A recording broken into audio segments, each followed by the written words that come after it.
दोस्तों नमस्कार। आज फिर एक कहानी के साथ, कहानी छोटी लेकिन सीख बड़ी, और सीख वही महान जो जीवन में उतर जाए, और ज्ञान वही श्रेष्ठ जिससे जीवन संवर जाए। ऐसी ही जीवन को संवारने वाली एक कहानी। एक माँ के दो बेटे थे और दोनों बेटे इतने शरारती कि पूरे गांव में उन्होंने उधम मचाकर रखी थी। आए दिन कुछ न कुछ चोरी, कुछ न कुछ तोड़फोड़, कुछ न कुछ शरारतें वो किया करते थे।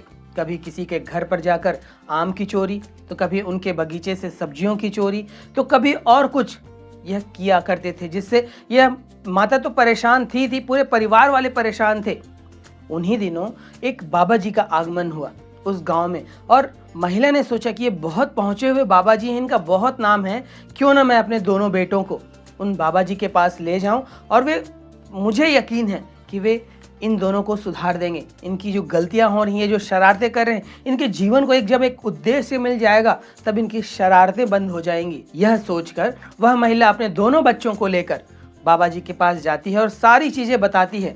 और उधर ये बच्चे सोच रहे होते हैं कि हमें फिर किसी से डांट खानी है, क्योंकि आए दिन जब ये बदमाशी किया करते थे, तब जिस परिवार के साथ बदमाशी हुई होती थी, उनका कोई सामान चोरी हुआ होता था, उनका कुछ तोड़ फोड़ हुआ होता था, वे शिकायत लेकर इसकी माता के पास या पिता के पास पहुंचते थे। और इन बच्चों ने वही सोचा कि जरूर हमने फिर कोई बदमाशी की है, कल जो बदमाशी की है उसके लिए हमें वहां पर डांट खिलाने या मार खिलाने ले जाया जा रहा है। यह सोचकर दोनों बच्चे डरते हुए माता के पीछे पीछे उस आश्रम में चलते हैं जहाँ ये बाबा जी रुके हुए होते हैं। अब बाबा जी के पास पहुंचकर यह माता सारा वृत्तांत बताती है। तब बाबा जी कहते हैं कि तुम चिंता मत करो, तुम दोनों बच्चों को यहाँ छोड़ दो, मैं इन्हें पूरी तरह सुधार दूंगा। महिला बहुत खुश होती है और उन दोनों बच्चों को वहाँ पर ठहरने को बोलती है। जब बोलती है तब उसमें से दोनों बच्चे निर्णय लेते हैं। एक जो बड़ा भाई रहता है वह छोटे भाई से बोलता है कि तू भीतर जा, पहले मैं बाहर रहकर खड़े होकर तुझे देखूंगा, तुझे कोई भी मदद की जरूरत पड़ेगी ना तो मैं वहां तुरंत पहुंच जाऊंगा, देखना, डरना मत, वहां पर अपने चेहरे को डरा हुआ मत बताना। अपने छोटे भाई को समझा बुझा कर, क्योंकि दोनों साथ में ही बदमाशी किया करते थे, साथ में ही सारी साजिशें रची जाती थी, तो वह पूरी तरह समझा कर एक लीडर की तरह अपने भाई को भेजता है। अब छोटा भाई डरते हुए, सकुचाते हुए बाबा जी के पास पहुंचता है। तब बाबा जी उससे पहला सवाल करते हैं, क्या तुमने भगवान को कहीं देखा है? भगवान कहाँ है? अब यह छोटा जो बच्चा रहता है, बेटा रहता है, वह मुंह खुला का खुला रखकर वहां स्तब्ध खड़ा रहता है। जब बाबा जी गुस्साते हैं और बहुत तेज आवाज में उस छोटे भाई को चिल्लाकर कहते हैं, क्या तुमने भगवान को कहीं देखा है? भगवान कहाँ है? तब यह जो छोटा भाई रहता है उसकी निंद्रा टूट जाती है, और जब निंद्रा टूटती है तो वहां से भागता है और आश्रम के ही दरवाजे के पीछे जाकर छुप जाता है। अब जब वह दरवाजे के पीछे छिप जाता है तो यह बड़ा भाई तेजी से दौड़ता हुआ वहां पर आता है और छोटे भाई को वहां डरी हुई हालत में देखकर पूछता है, क्या हुआ? बाबा जी ने तुम्हें मारा तो नहीं? तब यह छोटा भाई बोलता है कि नहीं भैया, कोई भगवान चोरी हो गया है और ये लोग उसका इल्जाम भी हम पर लगा रहे हैं, हमने तो कोई भगवान चोरी नहीं की है। यह सुनते ही कि भगवान चोरी हो गए हैं, कोई भगवान चोरी हो गया है और उसका इल्जाम भी हम पर लगाया जा रहा है, और इतना बड़ा आश्रम है, यहाँ पर इतने सारे लोग हैं, हम तो आज बुरी तरह पिटने वाले हैं। यह सोचकर वह बड़ा भाई वहीं बेहोश हो जाता है।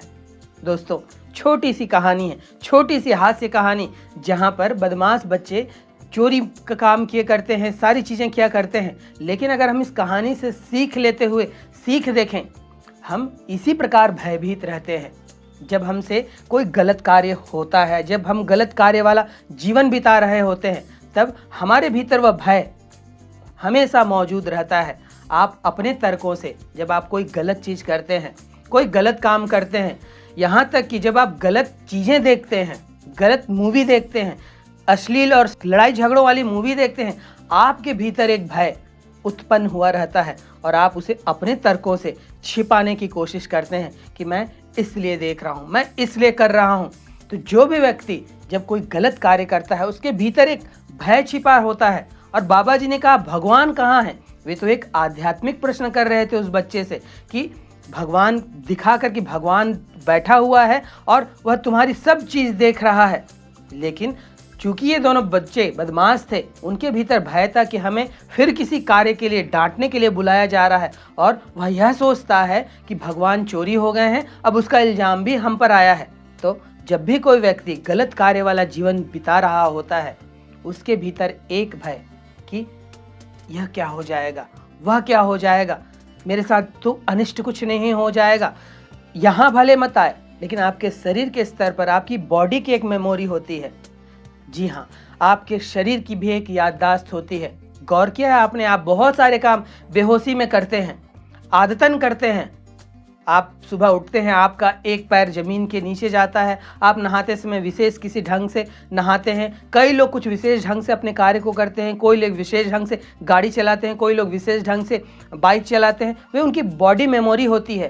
तो जब हम कोई गलत कार्य कर रहे होते हैं, वह बुरे से बुरा कार्य हो, वह छोटा से छोटा बुरा कार्य हो, यहाँ तक कि जब हम अश्लील साहित्य, अश्लील चलचित्र, हिंसक दृश्यों वाला कोई चीज़ भी देखते हैं, यहाँ से हम कोई भी लॉजिक देते रहें कि मैं इसलिए देख रहा हूँ, मैं यहाँ से यह ज्ञान लूँगा, लेकिन आपके शरीर की जो अरबों खरबों कोशिकाएं हैं, उनमें भी ब्रेन है, उनमें भी बॉडी मेमोरी बन रही होती है। तो ये माना जाता है कि जब आप कोई बुरे काम करते, कोई लड़ाई झगड़ा करते, कोई हिंसक वारदात करते, वो जो करते वही हार्मोन जब आप ये चीज़ देख रहे हैं तब बन रहे हैं। और यह हार्मोन ऐसे हार्मोन होते हैं जो स्ट्रेस हार्मोन होते हैं, जो आपको किसी आपदा से बचाने के लिए होते हैं। लेकिन जब आप इस तरह के शोज, इस तरह के चलचित्र, इस तरह के कार्य भी करते हैं, जब आप कोई चोरी वाला कार्य करते हैं, कई चोर ऐसे होते हैं जिन्हें पैसा नहीं चाहिए चोरी करके, वे आदतन, उसे इसमें फैंटेसी लगती है, उसमें मज़ा आता है। और यही फैंटेसी लोग पबजी गेम खेलने में, कोई हिंसक गेम खेलने में, हिंसक दृश्य को देखने में, क्राइम वाले शोज देखने में उत्पन्न करते हैं। वही मज़े के लिए वे लोग लगे रहते हैं। अंदर से वे जानते हैं, देखने के बाद उन्हें कोई अच्छा फील नहीं आता, अच्छा चीज़ महसूस नहीं होता। तो जब भी हम कोई बुरे कार्य करते हैं, कहीं ना कहीं वह हमारे शारीरिक और मानसिक स्तर पर खामियां, दोष, बीमारियां लाता ही लाता है। तो अगर आपको अपने जीवन को दिव्य बनाना है, स्वस्थ बनाना है, सुखी बनाना है, तो हमें उन सिद्धांतों का पालन करना होगा। महात्मा गांधी ने 3 जो बंदरों का सिद्धांत लिया, वह जापान के जैन संप्रदाय से लिया। वे जैन संप्रदाय वाले कहते थे कि बुरा मत देखो, बुरा मत बोलो और बुरा मत सुनो।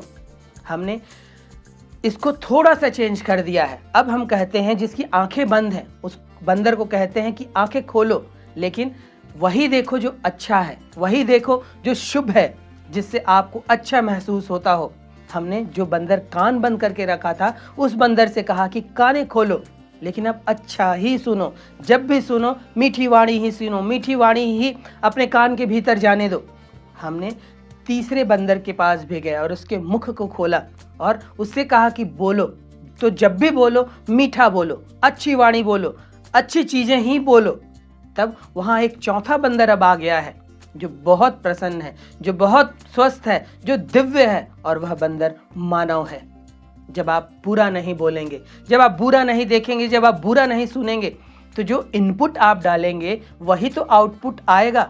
आप गौर करिए, जो लोग बहुत ज़्यादा चलचित्र वगैरह देखते हैं, मूवीज़ वगैरह देखते हैं, कोई तरह के क्राइम शोज देखते हैं, अश्लील और वासना से भरी साहित्य का अध्ययन करते हैं या चलचित्र देखते हैं, वे क्यों चिड़चिड़े और गुस्सैल होते हैं?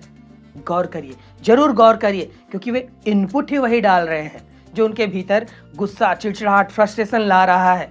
क्योंकि मैंने कहा, जापान वाले इसके लिए बहुत अवेयर है। वे कहते हैं कि हम जब इस तरह की चीज़ों को देखते हैं तो असल में हम उस चरित्र को जी रहे होते हैं, वही हार्मोन्स हमारे शरीर के भीतर बन रहा होता है। तो आपको सावधानी बरतते हुए आप अपने जीवन में क्या डाल रहे हैं उसके लिए सचेत हो जाइए, कहीं भगवान सच में आपके जीवन से चोरी ना हो जाए।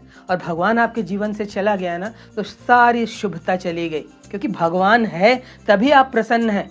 इस भगवान को चोरी मत होने दीजिए। और भगवान वहाँ बैठकर सब तो देख रहा होता है, और वो भगवान और कहीं नहीं, आपके हृदय में विराजता है। वह सब देख रहा है कि क्या शुभ आप कर रहे हैं, क्या अशुभ आप कर रहे हैं।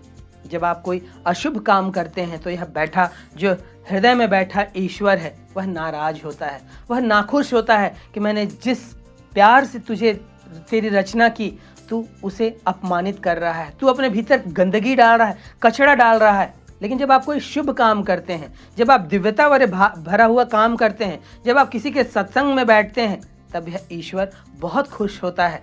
और वह आपको एक गर्व की तरह देखता है कि यह मेरी बनाई हुई सर्वोच्च रचना है, यह मेरा बनाया हुआ ईश्वर है।